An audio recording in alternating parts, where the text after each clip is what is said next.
الحیوان دا پاکستان دے کسان دی ترقی والا ایک اہم قدم۔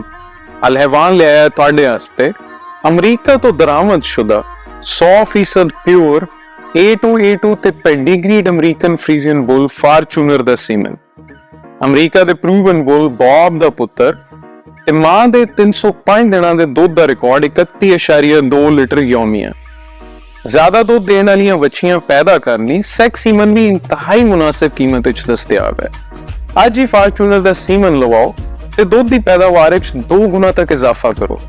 سیمن دے بارے مزید معلومات واسطے اپنے قریبی ٹیکنیشن نال رابطہ کرو یا مزید معلومات واسطے ساڈے واٹس ایپ نمبر 0332 2724 626 تے میسج کرو۔